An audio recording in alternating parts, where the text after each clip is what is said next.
अस्सलाम वालेकुम गाइस, 3 बहुत खूबसूरत अहादीस, प्लीज़ इनको ज़रूर सुनिएगा और सुनने के बाद एक दफ़ा लाजमी शेयर कीजिएगा।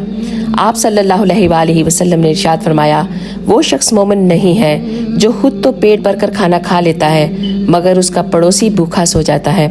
आपने फरमाया, जिस शख्स ने हर फ़र्ज़ नमाज के बाद आयतल कुर्सी को पढ़ा, उससे जन्नत में दाखिल होने से कोई चीज़ नहीं रोक सकती सवाए मौत के, यानी उसके और जन्नत के दरमियान सिर्फ मौत है। आप सल्लल्लाहु अलैहि वसल्लम ने इरशाद फरमाया, 3 जगह पर झूठ बोलना जायज़ है। पहला, एक ये कि आदमी अपनी बीवी से बात करे ताकि उसको राज़ी कर सके। दूसरा, जंग में जायज़ है। और तीसरा, लोगों के अंदर सुलह करवाने में झूठ बोलना जायज़ है। आप सल्लल्लाहु अलैहि वसल्लम ने फरमाया, कसरत से इस्तगफार किया करो, इस्तगफार तुम्हारे कामयाब होने की पहली सीढ़ी है। आपने इरशाद फरमाया, जो कोई मेरी हदीस को सुने और उसे वैसे ही आगे पहुंचा दे तो क़यामत वाले दिन मेरी शफाअत